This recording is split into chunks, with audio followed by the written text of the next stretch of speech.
bendiga en esta noche. Me oyen bien allá, ¿verdad? Porque yo tengo un metal de voz bien bajito. Así que necesito el micrófono. Me alegra muchísimo estar aquí en esta noche.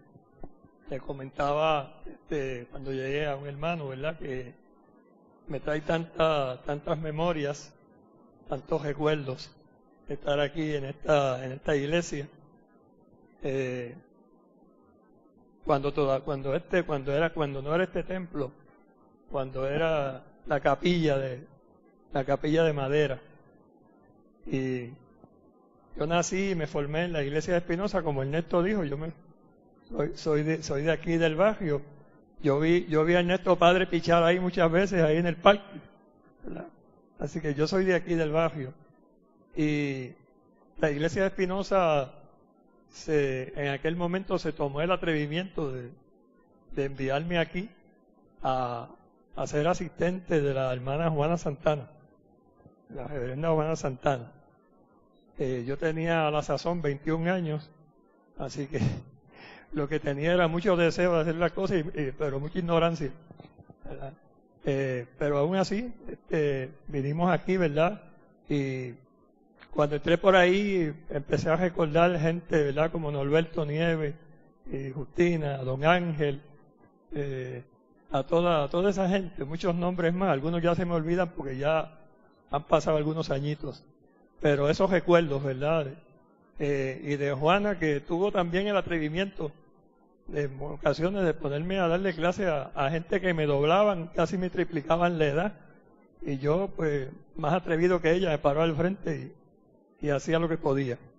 Pero Dios ha sido bueno, y desde esa experiencia se fue catapultando una vocación, ¿verdad? Que el Señor me ha permitido hasta el día de hoy poder mantener. Como algunos saben, me jubilé hace 1 año y 2 meses, así que estoy todavía acostumbrándome a la jubilación, pero jubilación entre comillas, ¿verdad? Porque uno sigue haciendo tareas para el Señor. En esta noche yo voy a compartir con ustedes un tema. Cuando Elizabeth me llamó y me invitó, ¿verdad? Me mencionó que tuviera este tipo de estudio bíblico. Yo estaba un poquito así como batallando un poquito con eso, porque en la iglesia última en la que yo estuve pastoreando, pues el estudio bíblico yo lo hacía más bien una conversación, ¿verdad? Alrededor de la palabra, pero tenía la ventaja que lo que no pudiera terminar ese día lo recuperaba la otra semana. Así que aquí la situación es distinta, ¿verdad? Y por eso, bueno, podemos hablar de eso. La situación es distinta, ¿verdad? Y por eso quizás me van a excusar que quizás voy a hablar más de lo que yo acostumbro a hablar en el estudio bíblico, que siempre me ha gustado que sea interactivo y que las personas puedan participar. No obstante, si hay alguien que quiera aportar algo, hacer alguna observación, añadir algo, bienvenido. O sea, no piensa que me está interrumpiendo, porque a mí siempre me ha gustado, ¿verdad? Ese elemento de la participación. Y yo quiero en esta noche utilizar un texto bíblico bien breve, y que ustedes me sigan en él, en un libro del Antiguo Testamento que quizás muchas veces no se lee, del profeta Miqueas, ¿verdad? En el profeta Miqueas, capítulo 6, los versículos del 6 al 8, pero enfatizando en el versículo 8, que es el versículo que yo quiero enfatizar en esta noche. Y aunque yo no acostumbro ponerle tema, ¿verdad?, cuando comparto los estudios bíblicos, en esta noche quiero trabajar un poco con la enseñanza de Dios para este tiempo de crisis, ¿verdad? ¿Cuál es la enseñanza que Dios tiene para nosotros en un tiempo de crisis como el que nosotros estamos viviendo? De la crisis yo no voy a poderme hablar demasiado, porque todos nosotros somos especialistas en eso en este momento, ¿verdad? Todos de alguna manera estamos viviendo la crisis, así que aquí todo el mundo podría dar una charla sobre la crisis, ¿verdad? Que no me voy a regodear demasiado en eso, pero sí utilizar esta porción bíblica para ver cómo el texto bíblico nos habla de esa enseñanza que Dios tiene para nosotros en tiempos de crisis. Miqueas capítulo 6, los versículos del 6 al 8. Y qué bueno que tengo ahí esa pantalla, ¿verdad? ¿Con qué me presentaré ante Jehová y adoraré al Dios Altísimo? Me presentaré ante Él con holocaustos, con becerros de 1 año. ¿Se agradará Jehová de millares de carneros o de 10,000 arroyos de aceite? Daré mi primogénito por mi rebelión, el fruto de mis entrañas por el pecado de mi alma. Y entonces ahí subrayamos el versículo que quiero enfatizar. Oh hombre, Él te ha declarado lo que es bueno. ¿Y qué pide Jehová de ti? Solamente hacer justicia y amar misericordia y humillarte ante tu Dios. ¿Verdad? Ese es uno de los versículos más poderosos que tiene todo el Antiguo Testamento. Yo quiero empezar por una pequeña anécdota. El actual Papa Francisco I, ustedes las noticias han visto algunas de las cosas que él dice y hace, y él tiene una personalidad muy particular, y a veces hace cosas que rompen con todo el protocolo de lo que ha sido tradicionalmente lo que sucede allí en el Vaticano. Y entonces hace un tiempito atrás salió un día de allí sin avisarle ni a la guardia ni a la gente que estaba pendiente de él, y se dio una escapadita por algún lugar y se fue por las calles por allí y llegó a una óptica, ¿verdad? Y le dice al dependiente allí: necesito que me arreglen los espejuelos, ¿verdad? Porque tengo ya un poquito de problemas para ver. Y la persona que la atiende le dice: bueno, quiere que aproveche de una vez y le cambie la montura, que ya está. Dice: no, la montura todavía me sirve, lo que no me sirve son los cristales, son los espejuelos. Así que no hace falta cambiar la montura, lo que hace falta cambiar son los espejuelos. A mí me llama mucho la atención esa expresión del Papa Francisco, porque en cierta manera nos está diciendo, a veces en la experiencia de la fe y del Evangelio, no es tanto cambiar la estructura de la palabra, es cambiar los lentes, ¿verdad?, con que muchas veces la miramos, ¿verdad? La estructura siempre está ahí. Lo que a veces hay que ajustar o cambiar son los lentes, que a veces se desgastan un poco y tenemos que volver de alguna manera a limpiar un poco los lentes, ¿verdad?, para mirar con claridad esa palabra. Y partiendo de ahí, entonces quiero hablar un poco sobre este versículo bíblico, que aunque es un versículo breve, nos da a nosotros pie para hablar por un buen rato, ¿verdad?, de las expresiones que hay en ese versículo. Antes de eso, es bueno mencionar que cuando hablamos de este profeta, ¿verdad?, para tener por lo menos alguna idea de quién es el que está hablando, el profeta Miqueas fue un profeta de lo que se llaman los profetas del siglo 8 antes de Cristo. El siglo 8 antes de Cristo. Y junto con Amós, junto con Oseas y junto con Isaías, hicieron un bloque de profetas bien poderoso en Israel, en ese siglo 8. Y contrario a Isaías, Isaías fue un profeta que nació y se crió en la aristocracia, de familias ricas, de familias que tenían recursos. Contrario a Isaías, Miqueas era un campesino, un hombre del campo. Y Dios lo llamó estando ahí en el campo, como hizo con el profeta Amós también.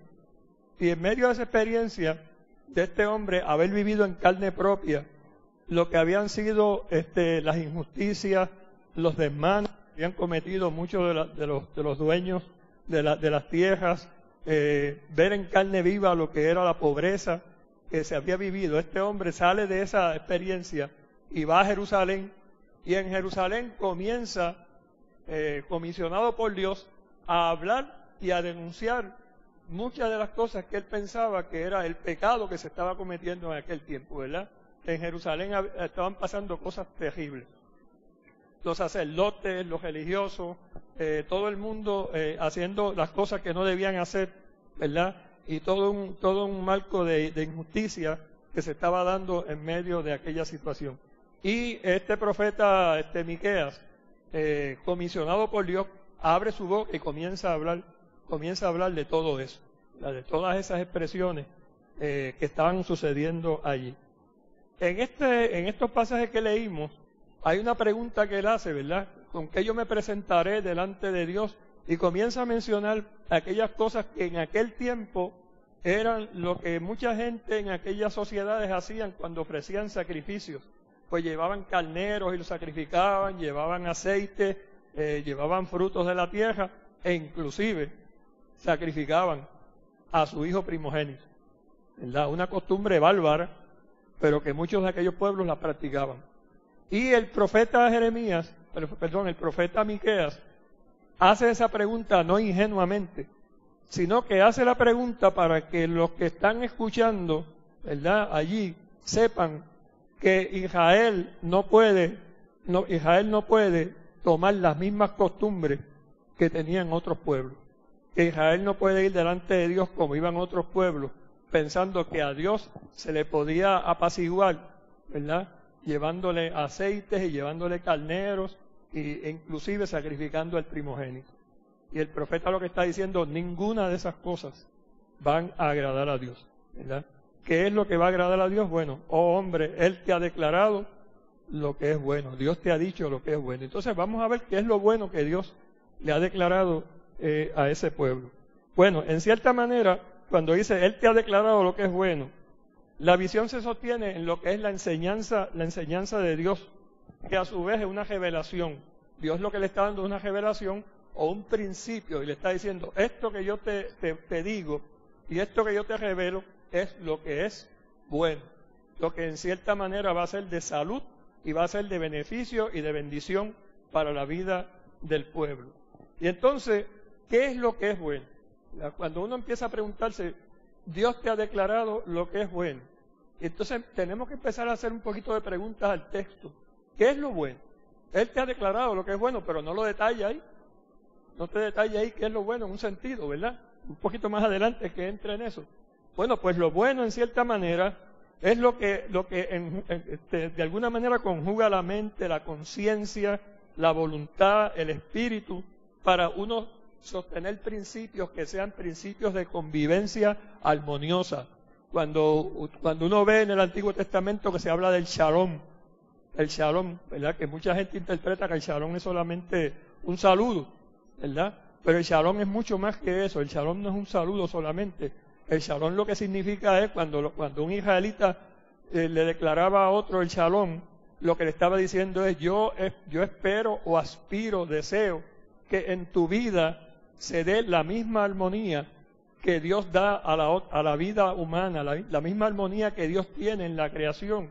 Yo espero que tu vida también sea una vida de armonía, que sea una vida de paz, que sea una vida de justicia. Así que cuando ellos se saludaban, lo que se estaban era de alguna manera deseando eso, ¿verdad? No es como nosotros que decimos buenos días y lo decimos casi si entramos a un sitio decimos buenos días porque se espera que diga buenos días, ¿verdad? O buenas noches. Pero no, era un deseo del corazón de que en tu vida se dé la experiencia de la paz, de la armonía, de la salud que viene de Dios, ¿verdad? Así que ese es uno de los primeros elementos que tenían que ver con eso que Dios quería que fuera bueno, con eso que Dios de alguna manera le estaba diciendo al profeta, yo te he declarado lo que es bueno. E inmediatamente que le dice esto al profeta, entonces el profeta hablando con él mismo, ¿verdad? Dice, ¿y qué pide Jehová de ti? Y yo quiero destacar aquí lo siguiente, en esta experiencia de caminar con Dios, en esta experiencia de nosotros vivir la experiencia de la fe con Dios, hay distintos elementos. Está el elemento de lo que Dios nos da, de lo que nosotros recibimos de parte de Dios, de lo que es la nutrición que Dios da a nuestra mente, a nuestro corazón, a nuestra conciencia, a través de la palabra, a través de la enseñanza, a través de la predicación y todo eso. Ese es un elemento. Pero el otro elemento es lo que Dios espera de nosotros, ¿verdad? Lo que Dios espera de nosotros. ¿Qué es lo que nosotros vamos a aportar en esa relación? Recuerden ustedes, hermanos y hermanas, que la experiencia de la fe nuestra nació en el pacto que Dios hizo con Moisés en Sinaí, ¿verdad? Y desde ahí viene toda esa experiencia cogiendo y después pasa por el Nuevo Testamento en la persona de Jesucristo. Nosotros somos un pueblo de pacto, ¿verdad? Y el pacto lo que significa es que yo como Dios aporto una parte y la otra parte la tienes que aportar tú. O sea, Dios, perdone que lo diga de esta manera, ¿verdad, hermano? Yo estoy diciendo cosas que yo sé que ustedes saben, pero Dios no es una ATH, ¿verdad? Dios no es una ATH que uno lo único que hace es sacar y sacar. No, Dios no es así, ¿verdad? Dios nos da, Dios nos suple, pero Dios espera que también nosotros respondamos y aportamos de las muchas cosas que Dios ha traído a nuestra vida. Así que entonces se nos dice, ¿y qué pide Jehová? ¿Qué pide Jehová de ti? ¿Qué exige? ¿Qué espera Dios de ti? Que yo pienso que es una pregunta que nosotros casi todos los días nos debemos hacer, ¿verdad? Pienso que es una pregunta que casi todos los días nos debemos hacer. ¿Qué espera Dios? ¿Qué espera Dios de mí? ¿Verdad? Qué bueno es levantarnos por la mañana y decir, Señor, yo espero que en este día tú me bendigas. Qué bueno que podamos decir eso. Yo espero que en este día tú suplas las necesidades mías. Qué bueno que lo podemos decir. Yo espero, pero también tenemos que decir, Señor, dime también lo que tú esperas de mí, ¿verdad? ¿Qué es lo que yo tengo que dar? ¿Qué es lo que yo tengo también que dar en correspondencia con lo que tú me das? Y déjenme decirle, no es esta cuestión esta que como decíamos antes, ¿verdad? De dando y dando. No es eso, no es que yo doy para un poquito torcerle la mano a Dios, ¿verdad? O pasarle la mano, no es eso. Es lo que Dios espera, una respuesta de agradecimiento, no porque Dios lo necesite, sino porque Dios espera que nosotros seamos agradecidos, ¿verdad? Así que en esa primera parte, este profeta le está hablando a un pueblo que está en crisis. Una de las cosas que tenemos que ver aquí en este pasaje, ¿verdad? Es un pueblo que no la está pasando bien. Es un pueblo que está en crisis. Es un pueblo que los ejércitos de asirios y persas estaban por allí cerquita y después le van a pasar por encima, ¿verdad? Y entonces, en medio de toda esa experiencia, un pueblo que está atemorizado, un pueblo que está pasando por situaciones bien críticas y un pueblo que está empezando a perder la esperanza. Y cuando nosotros miramos eso a la luz de lo que es la experiencia de nosotros en el día de hoy, nosotros podemos empezar a hacer una correspondencia entre una cosa y la otra y decir qué está pasando con nosotros como pueblo hoy, en un sentido bien amplio, un sentido bien general. ¿Cuánta gente está perdiendo la esperanza? ¿Cuánta gente piensa que se le acabó el camino? ¿Cuánta gente piensa que por más que se diga ya no podemos ir más? Pues esa sensación tan terrible que tiene que ver con nuestro sentimiento, con nuestra espiritualidad, con nuestra mente, que ajopa todo eso en nuestra vida, era lo que estaba allí presente. Así que cuando el profeta se hace esa pregunta, él empieza a contestar la pregunta. Y yo lo que quisiera es que mientras yo voy dando, ¿verdad?, algunos elementos de aquí, nosotros vayamos pensando en cómo eso que el profeta va diciendo, nos va diciendo algo nosotros hoy, de la enseñanza, de la pedagogía que Dios tiene para nosotros hoy, para un pueblo que está también en crisis, ¿verdad? ¿Cuáles son las cosas que Dios quiere que nosotros afirmemos? Y lo primero que dice es hacer justicia. ¿Qué pide Jehová de ti? Solamente, y ese solamente, ¿verdad? No le puede poner casi un signo de interrogación, solamente, ¿verdad? Solamente hacer justicia, ¿verdad? Hacer misericordia y humillarte delante de tu Dios. Bueno, vamos a hablar primero de hacer justicia, que en cierta medida dentro del texto bíblico, no estamos hablando ahora de la justicia en términos de cortes y de departamento de justicia y de la cuestión, ¿verdad?, secular. Estamos hablando de justicia dentro del contexto del texto bíblico, dentro de lo que significa justicia, ¿verdad?, en el texto bíblico. Y podemos decir varias cosas sobre esto. Yo pienso que cuando aquí habla de hacer justicia, nosotros podemos comenzar por atrevernos a decir, cuando hablamos de justicia, venga a tu reino, ¿verdad? Venga a tu reino. Y que cuando nosotros decimos venga a tu reino, tenemos que pensar qué es lo que nosotros estamos diciendo cuando decimos venga a tu reino. Mire, yo me pensé en eso hace mucho tiempo atrás y dije, cada vez que yo repita eso, como que voy a tragar gol, ¿verdad?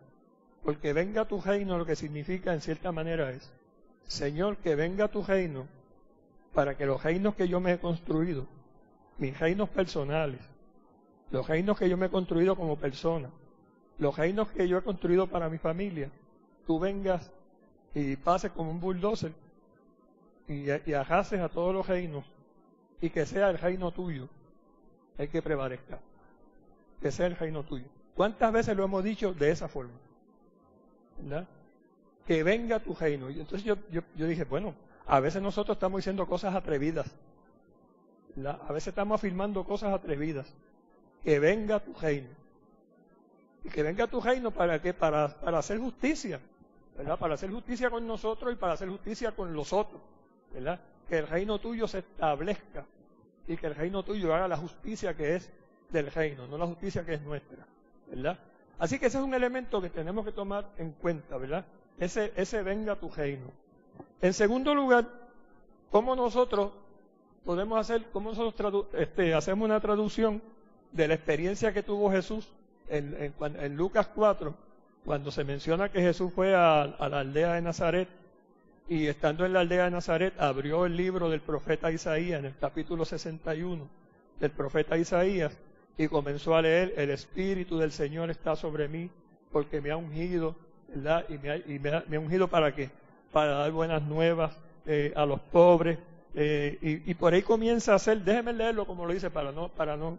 El Espíritu del Señor está sobre mí, por cuanto me ha ungido para dar buenas nuevas a los pobres.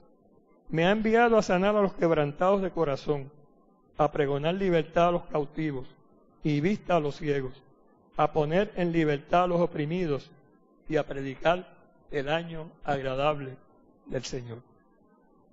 Eso que Jesús dijo allí en Nazaret, que lo había dicho ya el profeta, Isaías. Si ustedes leen el pasaje después con más calma en sus casas, se van a dar cuenta que a Jesús por poco lo linchan después de haber dicho eso, porque Jesús después de decir eso dijo: hoy se ha cumplido esta palabra en mí. Y se declaró él como el que estaba allí mencionado. Y si no sale rápido de allí, lo matan. O sea, no lo estoy diciendo yo, lo dice el pasaje. ¿Por qué? Porque Jesús lo que hizo fue, de alguna manera, señalarle a aquella gente, ¿verdad?, todos los elementos de injusticia que estaban presentes en la vida de aquel pueblo. Y entonces Jesús está hablando de cómo se da ese elemento, de cómo Dios tiene que intervenir para cambiar todos esos elementos de injusticia. Y déjeme decirle, hermano, ¿verdad?, con todo respeto, cuando se habla ahí de los quebrantados de corazón y se habla ahí de los pobres, o sea, no lo interpretemos solamente como los pobres de espíritu, no lo interpretemos solamente, no, Jesús está hablando de los pobres. O sea, allí había gente pobre de espíritu y había gente pobre de pobreza, gente que no tenían nada, ¿verdad? Y estaban los que estaban presos en situaciones espirituales y estaban los que estaban presos de verdad, ¿verdad? Así que, ¿verdad?, digo esto porque tenemos que ver que no hablemos solamente, no lo espiritualicemos diciendo solamente, ¿verdad?, está hablando de los pobres de espíritu, está hablando de los presos del espíritu, no, está hablando de situaciones de carne y hueso, situaciones concretas, ¿verdad? Y mire lo que está diciendo: el Espíritu del Señor está sobre mí y me ha ungido. ¿Por qué yo quiero destacar esto? Porque Jesús no estaba diciendo, ¿verdad?, y él lo que está es hablando a nombre de un profeta. Jesús no estaba diciendo: hoy yo, de mi propio pensamiento, de mi propio capricho, estoy diciendo esto. Sino que Jesús estaba diciendo: no, lo que yo estoy diciendo tiene que ver con la unción que el Espíritu ha traído sobre mi vida. La autoridad con la que yo estoy diciendo esto no nace de mí. La autoridad con la que yo estoy diciendo esto nace del Espíritu, ¿verdad? El Espíritu del Señor está sobre mí. Así que ese elemento de la justicia que el profeta estaba mencionando, ¿verdad?, tiene que ver con muchas instancias en la vida del pueblo, tiene que ver con muchas instancias también en el Evangelio, ¿verdad? Y en cierta manera, nosotros hoy como iglesia, como pueblo de Dios, también tenemos que pensar, ¿verdad?, en esa enseñanza que Dios nos quiere dar a nosotros en tiempos de crisis. ¿Cuál es uno de los reclamos que el Señor nos hace? ¿Cuál es uno de los llamados que el Señor nos hace? ¿Verdad? Yo a veces en la iglesia decía algunas cosas, bueno, hermano, déjeme decir esto con todo el cariño, ¿verdad? Pero si nosotros nos mantenemos siempre en la zona de confort, la zona de confort es la zona donde yo estoy tranquilo, ¿verdad?, donde no hay nada que me inquieta, ¿verdad? La pregunta que tenemos que hacer, en tiempos de crisis y en tiempos de dificultad, ¿el Señor llama a la iglesia a la zona de confort? o el Señor llama a la iglesia a salir de la zona, de la zona de confort. Y cuando decimos llama a la iglesia, lo que estamos diciendo, llama a cada uno de nosotros a salir de la zona de confort. Y qué difícil es salir de la zona de confort. ¿A quién de nosotros nos gusta salir de la zona de confort? O sea, cuando yo estoy en casa tranquilo, que nada me molesta, cuando yo puedo prender el televisor y ver un programa tranquilo y que nada me molesta, ¿por qué yo tengo que salir de ahí a atender otras cosas que son más inquietantes? ¿Por qué yo tengo que salir de ahí a atender otros problemas que a veces no son ni los míos?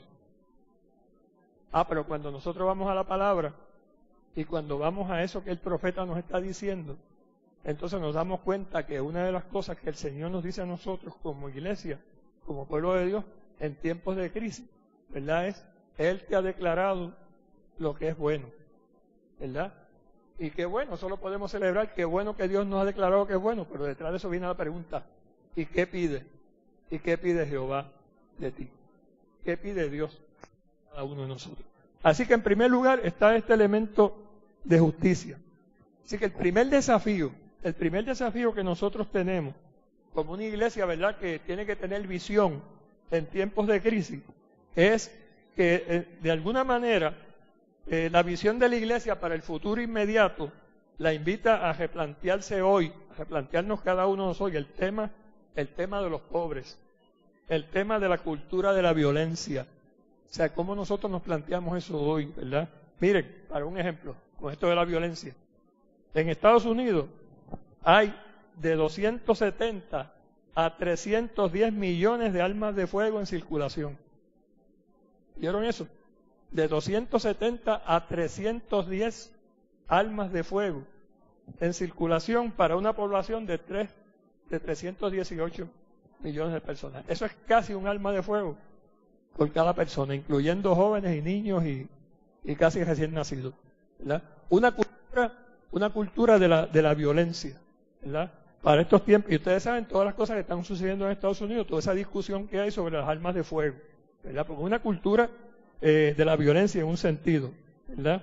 Las diversas enfermedades sociales que tenemos en el día de hoy, las distintas dependencias que hay en el día de hoy, de estupefacientes, de alcohol, de cuánta cosa hay, ¿verdad? Las distintas dependencias que hay, la explotación laboral, ¿verdad? La explotación de los niños, ¿verdad? A veces la gente dice, ay, mira qué lindo ese muchachito ya trabajando a los 6 o a los 7 años. Va y chequee qué es lo que está pasando, para que se dé cuenta que a lo mejor lo que están es explotándolo laboralmente, ¿verdad? Ese elemento de violencia que hay a veces en nuestra sociedad. La trata humana, los niños que los están vendiendo para ser esclavos sexuales, ¿verdad? Y que eso es mucho, mucho más serio de lo que muchos de nosotros imaginamos, ¿verdad? Y la especulación con la tierra, ¿verdad? Cómo la tierra se ha convertido en un elemento de especulación con los recursos naturales. Todo eso, que en Puerto Rico alguna gente llama también el elemento de la corrupción, todo eso es la violencia que nosotros estamos viviendo en el día de hoy, ¿verdad? Y yo no vine a hablarle a ustedes para dejarlos con eso, ¿verdad? Para dejarlo en un sentido pesimista, pero cuando nosotros queremos sanar algo, tenemos primero que raspar la piel, ¿verdad? Para entonces poder sanar eso. Así que nosotros como iglesia tenemos que mirar todo eso y tenemos que ver hasta qué punto, de alguna manera, Dios nos hace un reclamo a nosotros, un reclamo de justicia, que comienza primero por lo que Jesús hizo allí en Nazaret. Comienza por nosotros ponernos en las manos de Dios. O sea, ninguno de nosotros puede salir por ahí a hacer reclamos de justicia sin primero haber filtrado todo lo que Dios quiere decir a nuestra vida. Sin primero sentir que tenemos una capacitación del Espíritu para hacerlo, ¿verdad? Eso no es así a mano pelada, como dicen por ahí. Eso tiene que ser con una capacitación, que uno sienta que hay una vivencia del Espíritu, que uno sienta que hay una urgencia del Espíritu, que uno sienta que hay una vocación del Espíritu. Cuando uno habla en esos términos, cuando uno trae el mensaje en esos términos, hermano, al lado de allá lo que va a haber es sanidad. Si uno lo trae solamente como un capricho de uno, si uno lo trae solamente como algo que uno quiere hacer, a lo mejor el resultado allá va a ser distinto a lo que queremos lograr. Por eso es importante, ¿verdad?, que ese mensaje que Jesús dijo allí en Nazaret, el Espíritu del Señor está sobre mí porque me ha ungido. Para hacer ese elemento de la misericordia tiene que haber esa capacitación del Espíritu, ¿verdad? Tiene que haber esa dispensación de la gracia de Dios en la vida de cada uno de nosotros. Yo veo las caras serias y no sé si me están captando lo que estoy diciendo. Si hay algún comentario, pregunta, siéntase en la libertad de hacerlo. Bueno, hacer justicia, en primer lugar. En segundo lugar, amar misericordia. Primero, hacer justicia. En segundo lugar, amar misericordia. La misericordia, hermanos y hermanas, supone una liberación de nuestros asentamientos de prejuicio, liberarnos de nuestros prejuicios, de ese exclusivismo religioso que muchas veces podamos tener y de la falsa piedad, de la falsa piedad. En Romanos 12:2, el apóstol Pablo nos invita y nos dice, ¿verdad?, no os conforméis a este siglo, sino transformaos por medio de la renovación de vuestro entendimiento para que comprobéis la buena voluntad de Dios, que es agradable y perfecta, ¿verdad? El elemento ese, hermanos y hermanas, de que para amar la misericordia tiene que darse en nuestras vidas un desarraigo de aquellas cosas que muchas veces nos enferman, de aquellas cosas que a veces nos detienen, de los prejuicios que a veces podemos tener. Y miren, todos nosotros de alguna manera tenemos algún prejuicio. Ninguno de nosotros, y perdonen que lo diga de esta forma, ninguno de nosotros podemos cantarnos como que no tenemos algún prejuicio. Todos nosotros de alguna manera tenemos nuestros prejuicios. Y una de las cosas que tenemos que pedir al Señor constantemente, Señor, abre mis ojos, ¿verdad? Abre mis ojos, ilumina mi mente, ¿verdad? Dame un entendimiento renovado para yo poder desarraigar los prejuicios, para yo poder desarraigar aquellas cosas que a veces no me permiten que poder vivir la misericordia, poder amar la misericordia. Con todas estas cosas que está pasando, mis hermanos, en nuestra sociedad, con todos estos golpes de la violencia, yo he escuchado a tanta gente que yo conozco de años, gente de la iglesia, decir, yo estoy casi por decir que la pena de muerte debieran traerla. Y yo, wow, ¿sabes? Que nosotros que creemos en la misericordia de Dios, y eso no quiere decir que le estemos pasando la mano, que estemos pasando la mano al crimen, nada de eso, hermanos, pero la misericordia significa que nosotros tenemos que desarraigarnos de los prejuicios y de ideas que a veces tenemos en nuestra vida que nos ponen a distancia, ¿verdad?, de otras personas. Y ser misericordioso con los que me caen bien, ser misericordioso con los que están de acuerdo conmigo, ser misericordioso con los que me aplauden, eso no tiene ningún mérito. El mérito está en ser misericordioso con el que inclusive ha buscado mi mal, con el que inclusive no se lleva bien, me ha demostrado que no se lleva bien conmigo. Y sin embargo, cuando llega el momento de la verdad, que uno pueda trabajar la misericordia en favor de esa persona, ¿verdad? Eso es lo que realmente puede hacer grande la experiencia de la fe y la experiencia del Evangelio en la vida de cada uno de nosotros. Hermanos, y la diferencia en una sociedad que esté en crisis, la diferencia que la iglesia hace en una sociedad que esté en crisis es que tiene un lenguaje distinto. Si nosotros hablamos en los mismos términos que habla todo el mundo por ahí, la pregunta que tenemos que hacernos es ¿dónde está la diferencia? ¿Dónde está la diferencia? Yo le decía hace mucho tiempo atrás a mi iglesia de pastoría, que hubo un momento en que yo oía a la gente y la gente decía, oye, las cosas en este país están mal. Y yo decía, es verdad, aquí las cosas están mal. Oye, aquí no se puede vivir si no es metido detrás de la reja. Y yo le decía, eso, aquí no se puede vivir si no es detrás de la reja. Mira, aquí uno tiene que estar mirando siempre para los lados. Y un día llegué a casa y dije, pero ven acá, ¿qué es lo que yo estoy afirmándole a la gente? O sea, yo lo que estoy afirmando es todo lo negativo. Yo lo que estoy afirmando es toda la enfermedad. ¿Y qué distinto le estoy diciendo yo a esas personas? Si lo que le estoy diciendo es que tienen razón en todo lo que están diciendo. Y no es porque no hubiera cierta razón. La pregunta que tengo que hacerme es, ¿y qué es lo distinto que yo puedo decir? Cuando estamos hablando de amar la misericordia, puede sonar hasta disparatado, pero la iglesia tiene que decirle a este país, la iglesia tiene que decirle a esta sociedad, que la misericordia todavía es un valor de la fe, y que la misericordia todavía es un valor humano, y que la misericordia no se ha devaluado como se devalúa la moneda, que la misericordia sigue teniendo el mismo lugar. Y nos pueden tildar de ingenuos, pueden tildar de idealistas, nos pueden tildar de soñadores, pero si nosotros no creemos eso, entonces realmente estamos perdiendo un elemento de lo que realmente es la experiencia del Dios que nos llama a ese tipo de conducta.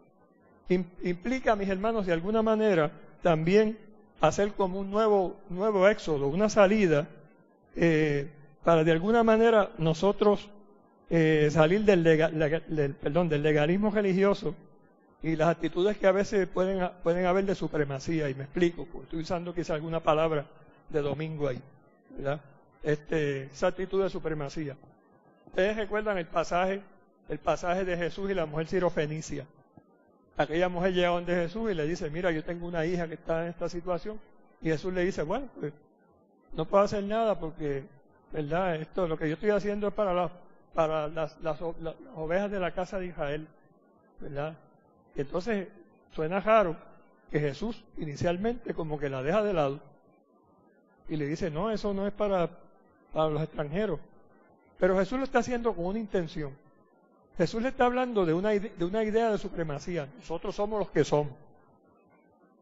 Y a aquella gente le llamaban los pejos, por eso es que ellos hablan de los pejillos, la mujer habla de los pejillos, porque a los otros le llamaban los pejos. Esas ideologías, hermano, de supremacía. Yo soy puertorriqueño, ¿verdad? Este es dominicano. Si es dominicano, es de segunda. Cuidado. Cuidado.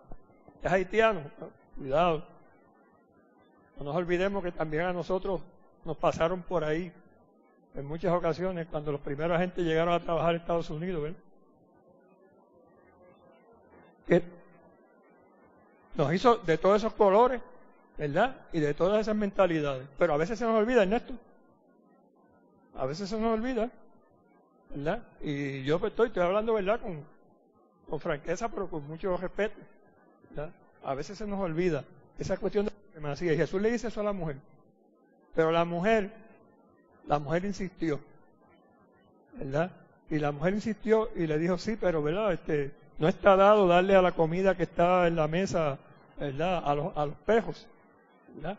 Y la mujer le dijo, sí, pero también, ¿verdad? Los pejillos comen de las migajas que caen de la mesa. Que de hecho, una persona hizo una interpretación de este pasaje y decía que la mujer no estaba pidiendo un favor, la mujer lo que le estaba diciendo es, yo también quepo en esa mesa. Yo también quepo en esa mesa. Por eso no se extrañen que Jesús le dijo a la mujer, oye, qué grande es tu fe. Que haga como tú has pedido. Porque la mujer sorprendió a Jesús. La mujer le dijo, no, esto no es cuestión de supremacía. En esta mesa tengo que caber yo también. ¿Verdad?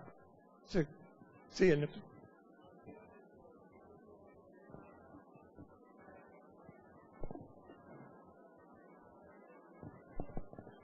Sí. Pero venía con su agendita, ¿verdad? Sí. ¿Qué tengo que hacer? ¿Qué tengo que hacer para ser salvo sin desarraigarme de esto? ¿Verdad? Le está diciendo a Jesús, dame una fórmula. Lo que está diciendo es, dame una fórmula de ser salvo, pero manteniendo lo otro. Y Jesús le dijo, no, eso no funciona así. O sea, eso no funciona de esa manera. Si quieres ser salvo, pues mijo, deja lo otro y repártelo a los que lo necesitan. Y el hombre dijo, espérate, esto está difícil, ¿verdad? Pues lo que pasó con la mujer esta fue eso. Yo quepo también en la mesa. ¿Qué estoy diciendo con esto, mis hermanos? Que ese elemento de la misericordia, lo que significa es que no pueden haber esas actitudes de supremacía, ¿verdad? De supremacía. Sino que nosotros sintamos que Dios, como dice Ernesto, ¿verdad? Ha repartido para todos nosotros, ¿verdad? Y la supremacía la tiene La supremacía la tiene Dios.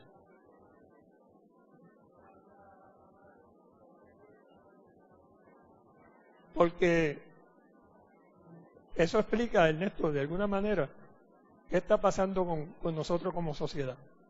¿No tiene que ver con eso? De cómo nos apegamos, cómo hemos vivido tan apegados a lo que nos da seguridades, ¿verdad? Y hablamos y cantamos y oramos, pero las seguridades, no. Estos yo le dije, hermano, yo dije en mi iglesia, y perdona que hago referencia a ella, yo en un culto de acción de gracias, yo le dije a la iglesia, hermano, y los hermanos se sintieron como medio, yo doy gracias por lo que está pasando. Y me miraron, entonces se volvió loco. Y yo dije, no, porque esto es volver a la escuelita. Porque esto es volver a la escuelita, al ABC de nuevo. A aprender lo que se nos olvidó en el camino. ¿Verdad? A aprender lo que se nos olvidó en el camino. Y ahora el Señor no nos está castigando, lo que nos está dando es una oportunidad para nosotros volver a aprender. Y entonces si aprender a hacerlo bien y seguirlo haciendo bien. Y ahora en adelante. Así que, hermanos, todo eso está implicado. Todo eso está implicado ahí. Estoy mirando el reloj porque no quiero abusar mucho del tiempo, ¿verdad? El otro elemento que tiene que ver con la misericordia. En Marcos capítulo 10, los versículos del 46 al 52, Marcos 10, del 46 al 52, no lo vamos a leer, pero ustedes lo pueden tener por ahí como referencia. Marcos 10 del 46 al 52, que es el pasaje del ciego Bartimeo, ¿verdad? Y aunque estoy hablando de Miqueas, estoy amarrándolo con otros pasajes para que podamos ver el punto mucho más claro. Con esto de la misericordia. Aquel ciego que está a la orilla del camino, y Jesús va pasando, y el ciego comienza a llamar para que Jesús tenga misericordia de él. Pero acontece algo bien interesante. Los que van caminando con Jesús, que están oyendo que el ciego está llamando, se hacen de la vista larga. ¿Verdad? Se hacen de la vista larga. Algunos de los que iban con Jesús eran los que venían discutiendo, si ustedes leen los pasajes anteriores, venían discutiendo quién iba a estar a la derecha del Señor y quién iba a estar a la izquierda cuando Él estuviera en su reino. Entonces, es interesante porque Marco lo que está tratando de decir no es los que iban con Jesús estaban más ciegos que Bartimeo. Los que iban caminando con Jesús estaban más ciegos que Bartimeo. ¿Verdad? En la ceguera de ellos, entonces, cuando Bartimeo empieza a llamar, ¿qué es lo que hacen ellos? Que rodean en cierta, no lo dice el pasaje así, ¿verdad? Uno tiene que inferirlo. Ellos rodean a Jesús para que no molesten a Jesús. Para que no molesten a Jesús. Y la pregunta de uno es, oye, el Señor me llamó a mí para yo rodear a Jesús para que los otros no lo molesten. Para que los que lo necesitan no puedan llegar donde Él. Para que los que están en necesidad no puedan llegar donde Él. Entonces, ¿qué es lo que hacemos? Que le cejamos el camino. ¿Por qué? Por una cuestión de supremacía. Nosotros somos los discípulos del Señor, de Jesús. Entonces, aquella gente de momento perdieron la razón. O sea, Jesús los había sacado a ellos de la situación donde ellos estaban. Los había sacado de situaciones de pecado y de situaciones difíciles. Los había colocado en una situación nueva de vida y se les había olvidado. Y cuando entonces Jesús está caminando y hay una gente que necesita de la misericordia, ellos le cierran la puerta a la misericordia. ¿Verdad? Porque para ellos esa gente son inoportunos. Son inoportunos, son los que están en el momento que no deberán estar porque están molestando al Señor. Lo mismo que le dijeron cuando los niños, mira Señor, hay unos niños por ahí, pero vamos a echarlos para el lado porque los inoportunos. Hermano, la única cosita curiosa aquí es que Jesús vino justamente para atender a los inoportunos. Que Él vino para atender a los inoportunos. Y que cuando nosotros decimos amar misericordia, el Señor me llama a amar misericordia, lo que me está diciendo es, no consideres como inoportuno a nadie que esté buscando del Señor. No consideres como estorbo a nadie que esté en una búsqueda porque ese que aparentemente es inoportuno es el que el Señor está oyendo, el que el Señor quiere atender. ¿Y sabe lo que va a pasar? Me pongo yo como ejemplo. Si yo me pongo en esa, el Señor me va a decir, échate para el lado. Y va a llegar donde ese inoportuno, ¿verdad? Así que la misericordia tiene que ver también con eso. No cualifiquemos de inoportuno a nadie. Esa persona que llegó por ahí, usted piensa que lo que está interrumpiendo y que es inoportuno, usted no sabe si de aquí a 3 años es el que le va a estar sirviendo a usted los elementos de la comunión. O es el que va a ir al hospital a orar por usted cuando usted tenga una situación de crisis. ¿Verdad? Usted no lo sabe. Esas experiencias yo las he visto en la iglesia. Pues yo nací y me formé en la iglesia. ¿Verdad? Y vi esos borrachos entrar cayéndose por el pasillo, cayéndose de la borrachera. ¿Ah? Y escuché a una persona decir, le voy a dar hasta Navidades. Hasta Navidades, en Navidades se le va a pasar todo eso. Para después esa persona tener que ver cómo ese hermano a los 2 años le estaba sirviendo la comunión. Y estaba orando, y estaba siendo una persona de valor en la iglesia. Esos inoportunos, ¿verdad? Tenemos que tener ya a veces el cuidado con eso. Amar la misericordia. Sí.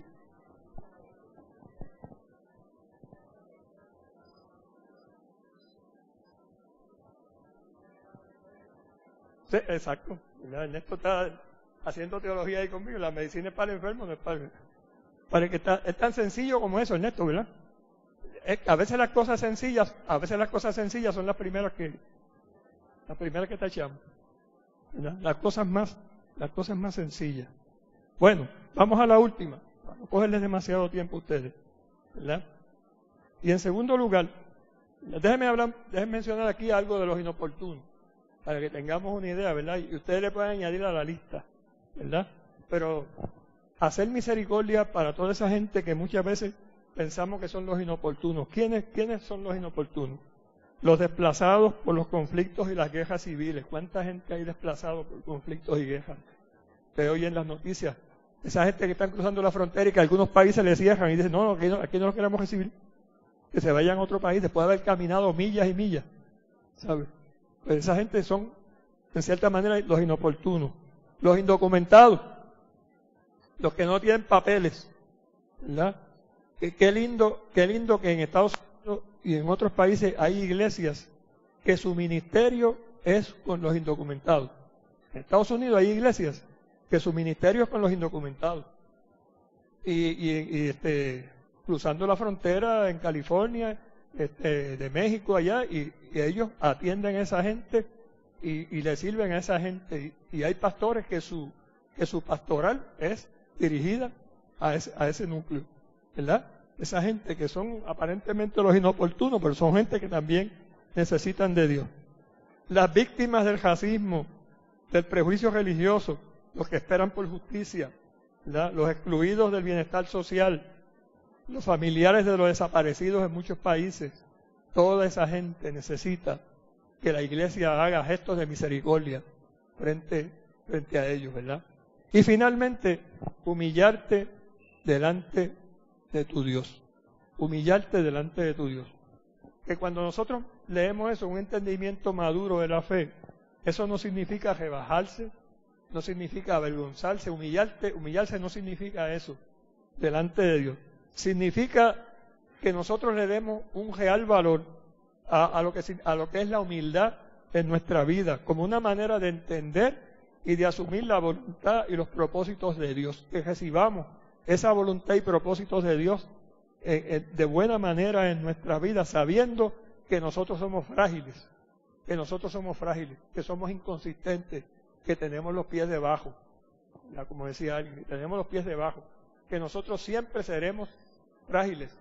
El día que nosotros dejemos de pensar que somos frágiles y pensemos que yo puedo con todo y todo lo que venga yo lo puedo enfrentar sin contar con que yo soy frágil y que Dios es el que realmente me sostiene, hemos perdido el rumbo. Cuando el apóstol Pablo hablaba de la gracia, ¿verdad? El apóstol Pablo en aquella experiencia tremenda donde casi le dice a Dios, mira, yo estoy casi completo, Lo único que me pasa es que tengo un aguijón que si tú me quitas eso, estoy casi perfecto. ¿Verdad? Que es una tendencia de uno. Uno querer estar completito, pero uno mismo. Y Pablo le dice, pues te tengo noticia, ¿verdad? Bástate mi gracia, porque en la debilidad es que yo te voy a hacer fuerte. Pero lo que de alguna manera el Señor le estaba diciendo a Pablo era, nunca vas a poder depender del mollero, nunca vas a poder depender de tus propias fuerzas en un sentido. Siempre vas a tener que vivir como una persona frágil que solamente se sostiene porque la gracia de Dios lo sostiene, ¿verdad? Por eso, pero ese apóstol Pablo decía, porque tenemos este tesoro en vasos de barro, para que la excelencia sea de Dios y no de nosotros, ¿verdad? Nosotros como vasos de barro, como gente frágil. Ese sentido de la humildad, mis hermanos, que nosotros tenemos que defenderlo en la vida de la iglesia a pie juntillas. Lamentablemente, en el tiempo que estamos viviendo, se han levantado ministerios, se han levantado grupos religiosos que realmente adolecen de la humildad. Adolecen de la humildad. Porque es como una glorificación de las personas, ¿verdad? Una glorificación de los líderes. ¿Verdad? Y el Señor, cuando estaba frente a la multitud, dice la palabra que cuando vio a la multitud los vio como ovejas, tuvo compasión de ellas, porque los vio como ovejas que no tenían pastor. La compasión del Señor, ¿verdad? De vernos a nosotros como gente frágiles, que a cada momento nos podemos romper, ¿verdad? Y que vivimos aguantados de la gracia. Y yo le decía a una persona, mira, la gracia no es como las paredes del mojo, que son así fuertes. La gracia es como un hilito. La gracia es como un hilito que tú te has sostenido de ese hilo y tú crees que en cualquier momento se va a romper. Pero pasa este año y el otro, y el otro, y el otro, y el otro, y nunca se rompe. Y tú dices, pero ¿de eso me estoy sosteniendo yo? Sí, esa es la gracia. Que parece que te vas a caer, pero no te caes. Que parece que te vas a ir por el abismo, pero no te vas. Porque la gracia de Dios te sostiene. Así que la humildad es aprender a vivir con ese sentido de fragilidad en nuestra vida. Somos frágiles. Y termino diciendo esto, somos frágiles y tenemos que sentirnos felices con eso. No es sentirnos minimizados ni avergonzados, no, somos frágiles y sentirnos felices con eso. ¿Por qué? Porque hay un poder que nos respalda y hay un poder que nos sostiene. Y cuando nosotros le hablemos a otra gente, no le hablemos como si uno fuera prepotente.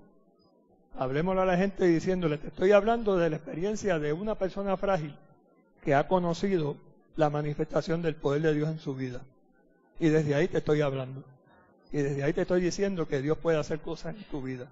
Pero yo no soy yo, es el Dios que actúa en nuestra vida.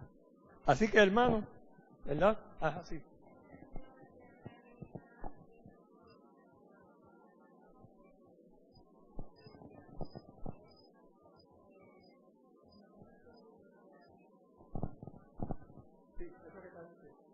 ¿Verdad? Cómo nosotros sometemos nuestro orgullo en esa cuestión de creer. Mire, una de las tentaciones grandes que a veces hay en los líderes, una de las tentaciones que a veces hay en los líderes, incluyendo los pastores y las pastoras y otra gente, es ese elemento cuando una persona empieza a pensar que el reconocimiento que está recibiendo es porque me lo merezco, ¿verdad? Y llega un momento en que la persona se lo lleva a creer, ¿verdad? Y hay momentos cuando dice, oye, yo soy una cosa tremenda, ¿verdad? Yo soy una cosa tremenda. Y entonces, cada vez que eso va pasando, se va alejando más de lo que es esa relación de humildad y de dependencia de Dios, ¿verdad? Y miren, hermanos, después de todo, los que cantan en la iglesia, y Dios tiene gente que son maravillosos cantando, los que enseñan, los que predican, toda esa cosa, es porque la gracia de Dios los ha querido visitar, ¿verdad? Porque Dios los ha querido visitar.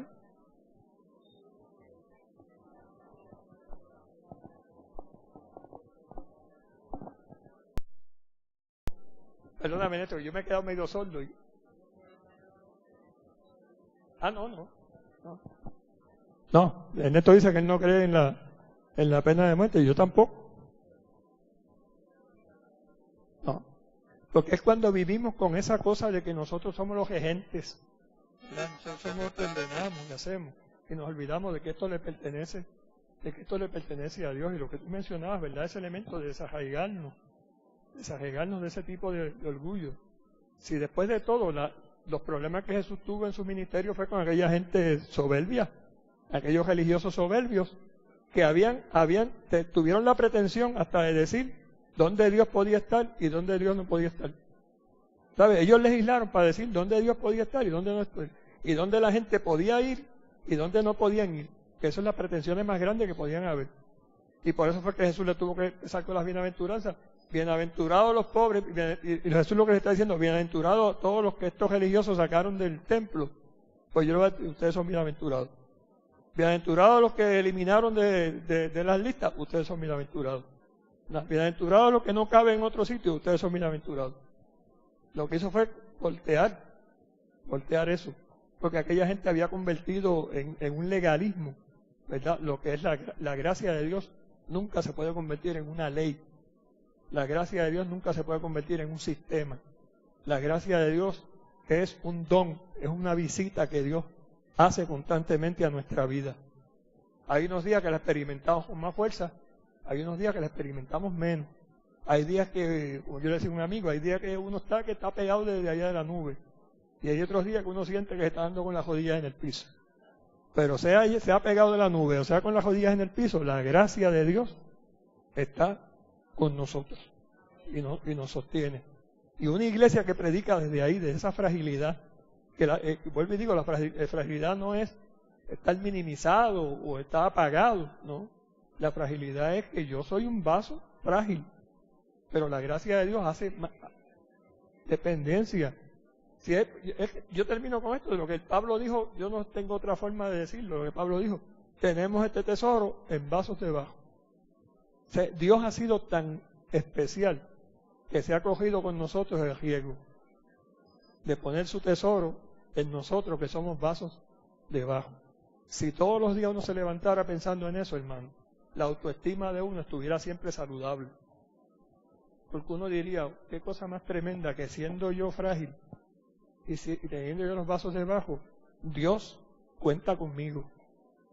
Y Dios deposita su conocimiento y su gloria en mi vida.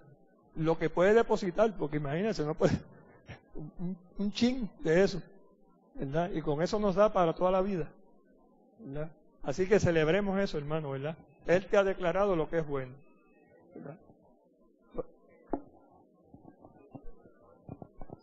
Sí, esos son dos cosas totalmente distintas.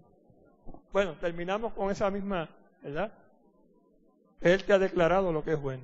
Solamente hacer justicia, amar misericordia y humillarte delante de tu Dios. Alguna gente le ha llamado a eso el pequeño evangelio. Así como algunos de los estudiosos del texto le han llamado el pequeño evangelio a ese texto bíblico. Si Miqueas no hubiera dicho nada más, y lo único que hubiera podido haber dicho era eso, con eso lo dijo todo, ¿verdad? ¿Qué pide Jehová de ti? Solamente hacer justicia, amar misericordia y humillarte delante de tu Dios. Hermanos, que eso nos sirva a nosotros como brújula para nosotros empezar a hacer la diferencia en un país que nos necesita a nosotros más que nosotros nos imaginamos, ¿verdad? Para nosotros ayudar a enderezar la vida de nuestro pueblo. Que el Señor les bendiga, el Señor les guarde y bueno, espero que sea de alguna utilidad para ustedes lo que hemos compartido. Y gracias por la invitación, me ha revolcado un montón de memorias en la cabeza.